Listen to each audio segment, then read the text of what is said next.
What's up, everybody? Welcome back to the channel. I, of course, am John, the creative blue-collar guy, and I know I've been away for a couple weeks. I did a live stream earlier this week, but haven't really put out a short solo cast since my Dropkick Murphys video. But before I really get into this, I first want to say thank you to all my subscribers and people who join in on the live streams. It's a very small milestone, but I just recently hit 100 subscribers, breaking triple digits.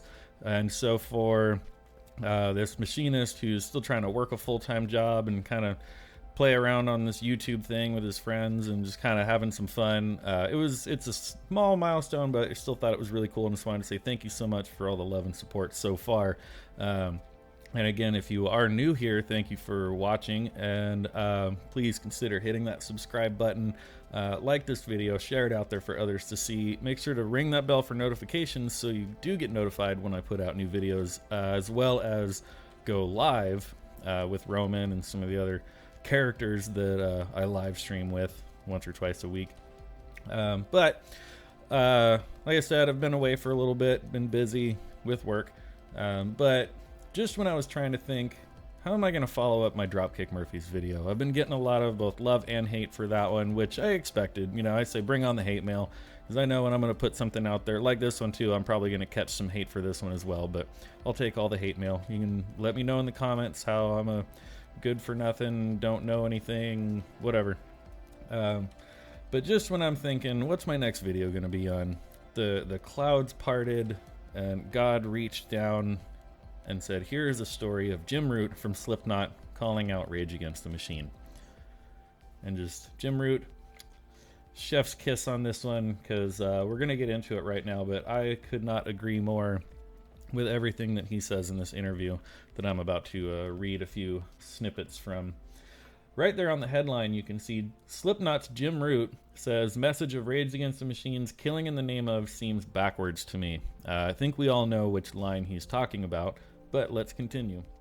In a recent interview with Music Radar, Root offered his opinion on killing in the name of while speaking about the lyrical themes of Slipknot's forthcoming 7th album, The End So Far, which will be their final release with Roadrunner Records, coming out this Friday, September 30th, as of my recording this video, and it will be the follow-up to their 2019 We Are Not Your Kind. So, Jim Root first starts off by saying that, you know, they've all been affected by the, quote, weird cultural moment, which I think we know what he's talking about, that the world finds itself in currently. But then in the interview, it kind of takes an interesting turn. And I'm not sure how this came up, because obviously, you know, they snip and edit and, you know, print what they want to print. But Root goes on to say, quote, everything is so bizarre and so bananas, I don't even know what's going on with the world right now. I couldn't even tell you what's going on with the culture, because being locked up for 2 years, and then you come out and everything's upside down. It's really, I don't get it. He continues, I thought rock and roll and punk and metal and all that stuff was meant to be anti-establishment and against the man. And now it seems more and more like obey and do as you're told, and that seems backwards to me. He continues, I don't know if I'm the only one that feels that way. I haven't really talked to anyone in the band about it, because we're just trying to get through these tours, through the protocol, through the COVID stuff, and all of that. Root went on, we haven't really checked in on one another. Of course, he's talking about Slipknot and the other 8 members of the band that he is in. We haven't really checked in on one another to see how we're doing, how we're feeling about the state of the world and all that. But when I hear a band that says, F you, I won't do what you tell me, telling me to do what the government tells me to do, that seems backwards to me. And of course, I think he's probably talking about, at one point, Rage had scheduled a line of tour dates, maybe some festival dates. If it was a festival, it probably wasn't up to them, but their own specific tour dates that eventually got canceled, again, because of the state of the world and whatever. They were going to make you show your papers to get into the show, and at that point in time, possibly even wear a mask for the entire show. So all of a sudden now it's, you know, they're going to have a whole crowd of people that had to show their card to get into the show, all screaming, F you, I won't do what you tell me. Jim Root, I couldn't agree with you more. And I was saying the same thing when I first heard that. It's like the irony of a band that's supposed to be so against the man and against the power and abuses of power, saying, no, do what the government's telling you to do now. We think this one's good. We think this one's okay. So he continues on to say, I just think people are so sick and tired of the socio-political content because you're just hammered with it, no matter if it's in a news cycle, feed on social media, or any of that. He added, what I get when we go out and play shows is people just don't care about that anymore. People have their issues, people have their things that they're concerned about, yes, of course, and they always will, and that's totally fine. But for the most part, people just want to shut off, come out to the show, and forget about the world for a while, and they want to have fun. And I think this has become a cultural phenomenon as well in the world of entertainment now. And I've spoken with Roman a few times about this very aspect of, I remember in a history class in high school learning about the idea behind when they first started televising sports, when they were able to first put baseball on television, football, and entertainment and things of that nature. The idea was you come home from a long day at work, you just want to kick your shoes off and sit down and kind of shut your brain off for a little bit. If you want to watch the news, watch the news. If you want to read the news, get a newspaper, scroll around on your phone. But when I want to watch a movie, a TV show, when I want to pay money to go to a concert, I just want to be entertained. I want to forget about how screwed up the world is for just a little bit. But everything now is, oh, that's a distraction. We can't let ourselves be distracted from what's going on. And as soon as I open social media, there's no way to forget what's going on in the world right now. So let me have a damn concert. Let me have a damn movie. Anyways, this last little bit here talking about how Slipknot are due to release The End So Far this Friday, September 30th, with it being their final release on Roadrunner Records. But it's just like I was saying in my last video about Dropkick Murphys. I had people telling me that, oh, you don't know what you're talking about. You can't accept the true punk message, which, by the way, that commenter spelled it EXCEPT. I can't accept the true punk message. Had other people saying that, oh, you're a traitor, you support the bad orange man, whatever, which first and foremost, I came back and said, well, obviously you didn't watch the whole video, because I said myself, I didn't even really like the bad orange man either. I was just pointing out that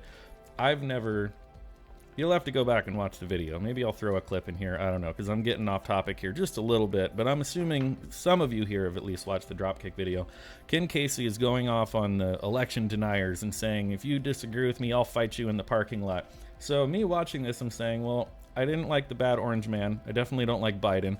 I've never denied the results of an election, but I also pointed out that elections have, at least in my lifetime, I feel like they've been debated at least since the 2000s during the whole hanging Chad situation with Bush and Florida and all that. But it's like every 4 to 8 years an election happens, and whichever side loses always says, oh, it was rigged, it was stolen, it was, whatever. I mean, people like Ken Casey and people of his political party all said that Russia was involved in the 2016 election and that Trump shouldn't have really won. So, I mean, this idea of Dropkick and Ken Casey saying, if you're an election denier, you're not a patriot and I will fight you. It's like, well, you probably denied the results of the 2016 election.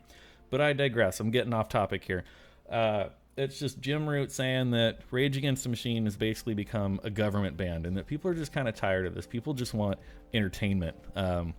I've read reviews of Roger Waters touring, as you know, Roger Waters, formerly of Pink Floyd.